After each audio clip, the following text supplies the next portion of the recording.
ಎಷ್ಟೋ ಜನರ ಜೀವನದಲ್ಲಿ ನಮ್ಮವರೇ ನಮ್ಮನ್ನ ಅರ್ಥ ಮಾಡ್ಕೊಳ್ತಾ ಇರಲ್ಲ. ನೋಡಿ, ಈಗ ನಾವು ಗಂಡ ಹೆಂಡತಿ ಇರ್ಬೋದು, ಲವರ್ಸ್ ಇರ್ಬೋದು, ಅಥವಾ ಯಾವುದೇ ಬೆಸ್ಟ್ ಫ್ರೆಂಡ್ ತಗೊಳ್ಳಿ, ನೀವು ಯಾರನ್ನ ನಮ್ಮವ್ರು ಅಂತ ಅನ್ಕೊಂಡಿರ್ತೀವಿ ಆ ವ್ಯಕ್ತಿಗಳೇ ನಮ್ಗೆ ಫಸ್ಟ್ ಅರ್ಥ ಮಾಡ್ಕೊಳ್ಳಲ್ಲ.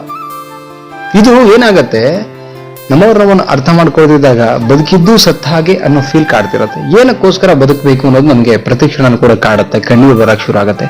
ಸೊ ನಮ್ಮವ್ರ ನಮ್ಮನ್ನ ಅರ್ಥ ಮಾಡ್ಕೊಳ್ಳದಿದ್ದಾಗ ಹೇಗೆ ಆ ಸಿಚುವೇಶನ್ ಹ್ಯಾಂಡಲ್ ಮಾಡ್ಕೋಬೇಕು, ಹೇಗೆ ಆ ಸಿಚುವೇಶನ್ ಹ್ಯಾಂಡಲ್ ಮಾಡ್ಕೊಂಡು ಮುಂದೆ ಮೂವ್ ಆನ್ ಆಗ್ಬೇಕು, ಏನ್ ಮಾಡ್ಬೇಕು ಆ ಸಿಚುವೇಶನ್ ಅಲ್ಲಿ, ಎಷ್ಟೋ ಜನಗಳಿಗೆ ಕ್ವಶನ್ ಮಾರ್ಕ್ ಆಗಿದೆ.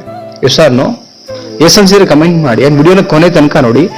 4 ಬೆಸ್ಟ್ ಟಿಪ್ಸ್ ನ ಶೇರ್ ಮಾಡ್ತಿದ್ದೀನಿ. ಎಲ್ಲೋ ಒಂದ್ ಕಡೆ ನಿಮಗೆ ನೀವು ಸರಿಪಡಿಸ್ಕೊಂಡು ಮುಂದೆ ಮೂವ್ ಆನ್ ಹೆಂಗ್ ಮಾಡ್ಕೊಳ್ಬೇಕು ಅಂತ. ರೈಟ್, ಫಸ್ಟ್ ಪಾಯಿಂಟ್ ನೋಡೋಣ. ಏನು ಅಂತ ಹೇಳಿದ್ರೆ, ನಿಮಗೆ ನೀವು ಅರ್ಥ ಮಾಡ್ಕೊಳ್ಳಿ. ಫಸ್ಟ್ ನೋಡಿ, ನಾವು ಇನ್ನೊಬ್ಬರನ್ನ ಅರ್ಥ ಮಾಡ್ಕೊಳ್ತೀವಿ, ಇನ್ನೊಬ್ಬರನ್ನ ಅರ್ಥ ಮಾಡ್ಕೊಂಡು ಅವರೊಟ್ಟಿಗೆ ಹೆಜ್ಜೆ ಹಾಕ್ಲಿಕ್ಕೆ ರೆಡಿ ಇರ್ತೀವಿ. ಅದೆಲ್ಲಕ್ಕಿಂತ ಹೆಚ್ಚಾಗಿ ಫಸ್ಟ್ ನಮಗ್ ನಾವು ಅರ್ಥ ಆಗೋದು ತುಂಬಾ ಮುಖ್ಯ ಇರುತ್ತೆ ಲೈಫಲ್ಲಿ. ನಮಗ್ ನಾವು ಅರ್ಥ ಆದಾಗ ಮಾತ್ರ ನಮ್ಮ ಬದುಕನ್ನು ನಾವು ಸರಿಪಡಿಸ್ಕೊಳ್ಳೋಕೆ ಸಾಧ್ಯ. ಈಗ ಒಂದು ಮೆಕ್ಯಾನಿಕ್ ಕಡೆ ಒಂದು ಬೈಕ್ ತಗೊಂಡು ಹೋಗ್ತೀವಿ ಅನ್ಕೊಳ್ಳಿ.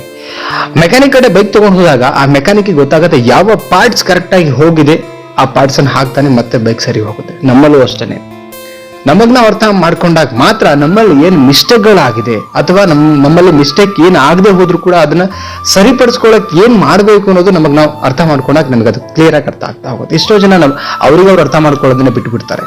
ಅಂದ್ರೆ ಬರೀ ಕಣ್ಣೀರಾಗ್ತಾ ಕೂತ್ಕೊಳ್ಳೋದ್ರಲ್ಲ. ಆಕ್ಚುಲಿ ಫಸ್ಟ್ ನಮಗ್ ನಾವು ಅರ್ಥ ಮಾಡ್ಕೋಬೇಕಂತ ಹೇಳಿದ್ರೆ ನಮ್ಮ ನೇಚರ್ ಏನು, ನಾವು ಎಕ್ಸ್ಪೆಕ್ಟೇಷನ್ ಇಡ್ತಿದೀವ, ಎಕ್ಸ್ಪೆಕ್ಟೇಷನ್ ಇಲ್ಲದೆ ಹಿಂಗ್ ಮಾಡ್ತಿದೀವ, ತಪ್ಪಾಗಿದೆಯಾ ಅಥವಾ ಅವರಿಂದ ತಪ್ಪಾಗಿದೆಯಾ, ಏನ್ ಸಿಚುವೇಶನ್ ಅಲ್ಲಿದ್ದೀನಿ, ಇದೆಲ್ಲ ನಮಗ್ ನಾವು ಅರ್ಥ ಮಾಡ್ತಾ ಕೂತ್ಕೋಬೇಕು. ಎಷ್ಟೋ ಜನ ಅವ್ರಿಗೆ ಅವ್ರು ಅರ್ಥ ಮಾಡ್ಕೊಳ್ಳೋದನ್ನ ಬಿಟ್ಬಿಟ್ಟು ಬರೇ ಪಕ್ಕ ಏನೋ ಅವ್ರ ಜೊತೆಗಿದ್ದಂಥವ್ರ ಮೇಲೆ ಅಥವಾ ಇನ್ಯಾರೋ ಫ್ರೆಂಡ್ಸ್ ಮೇಲೆ, ಹಸ್ಬೆಂಡ್ ಮೇಲೆ, ವೈಫ್ ಮೇಲೆ ಅವ್ರನ್ನ ಅರ್ಥ ಮಾಡ್ಕೊಳಕ್ ಹೋಗ್ತಾರೆ. ಅದು ಓಕೆ, ಅವ್ರನ್ನ ಅರ್ಥ ಮಾಡ್ಕೊಬೇಕು. ಫಸ್ಟ್ ಅದಕ್ಕಿಂತ ಮುಖ್ಯ ಇರೋದು ನಮಗ್ ನಾವು ಅರ್ಥ ಮಾಡ್ಕೊಳ್ಳೋದು. ಇದು ತುಂಬಾ ಮುಖ್ಯ ಇರುತ್ತೆ.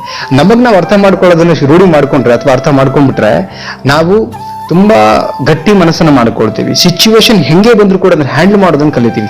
ಯಾವ ಮನುಷ್ಯ ಸಿಚುವೇಶನ್ ಹ್ಯಾಂಡಲ್ ಮಾಡೋದನ್ನ ಕಲಿತಾನಲ್ವಾ, ಅವನು 100% ಲೈಫಲ್ಲಿ ಎಂಥದೇ ಕಷ್ಟ ಬಂದ್ರು ಕೂಡ ಅದನ್ನ ಫೇಸ್ ಮಾಡಿ ಮುಂದೆ ಹೋಗ್ತಾನೆ.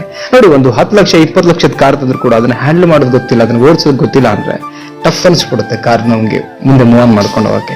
ಲೈಫ್ ಅಷ್ಟೇನೆ ಸೇಮ್. ನಮಗ್ ನಾವು ಹ್ಯಾಂಡಲ್ ಮಾಡೋದಂದ್ರೆ ನಮಗ್ ನಾವು ಅರ್ಥ ಮಾಡ್ಕೊಂಡು ಹ್ಯಾಂಡಲ್ ಮಾಡೋದನ್ನ ಕಲ್ತೀವಿ ಅಂದ್ರೆ ಪರಿಸ್ಥಿತಿಗಳು ಹ್ಯಾಂಡಲ್ ಆಗುತ್ತೆ. ಪರಿಸ್ಥಿತಿಗಳನ್ನ ಹ್ಯಾಂಡಲ್ ಮಾಡಿದ್ರೆ ಲೈಫ್ ಈಸಿ ಆಗ್ತಾ ಹೋಗುತ್ತೆ. First point I think clarity ಸಿಕ್ಕಿದೆ ಅನ್ಕೋತೀನಿ. Okay, second point move on ಆಗೋಣ. ಪೇನ್ ತಗೊಳಕ್ ರೆಡಿ ಇರಿ. ಅಂದ್ರೆ ನೋಡಿ, ನಮ್ಮ ಸಂಗಾತಿಗಳು, ನಮ್ಮ ಲವ್ವರ್ಸ್, ನಮ್ಮ ಹಿತೈಷಿಗಳು, ಜೊತೆಗಿದ್ದಂತ ಫ್ರೆಂಡ್ಸ್, ಇವ್ರುಗಳು ನಮಗೆ ನಾವು ಟ್ರೈ ಮಾಡ್ತೀವಿ, ಅವರು ನಮ್ಮನ್ನ ಅರ್ಥ ಮಾಡ್ಕೊಳ್ಳದೆ ಇದ್ದಾಗ ಆ ಪೇನ್ ತಗೊಳಕ್ ರೆಡಿ ಇರಬೇಕು.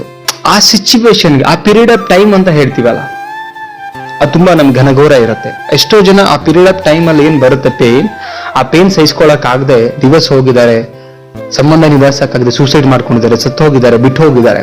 ಇದೆಲ್ಲ ಪ್ರಾಬ್ಲಮ್ ಶುರು ಆಗುತ್ತೆ. ಸೊ ನಾನು ಹೇಳ್ತಿರೋದು ಪೀರಿಯಡ್ ಆಫ್ ಟೈಮ್ ಏನಿದೆಯಲ್ಲ, ಆ ಪೇನ್ ತಗೊಳ್ಳಿ, ಕಲ್ಲು ಮನಸ್ಸು ಮಾಡ್ಕೊಳ್ಳಿ. ಆ ಪೀರಿಯಡ್ ಆಫ್ ಟೈಮ್ ಮಾತ್ರ ಅಷ್ಟೇ ಇರುತ್ತೆ. ಯಾಕಂದ್ರೆ ಎವ್ರಿ ಸೆಕೆಂಡ್ ಈಸ್ ಚೇಂಜ್ ಆಗ್ತಿರುತ್ತೆ ಲೈಫಲ್ಲಿ.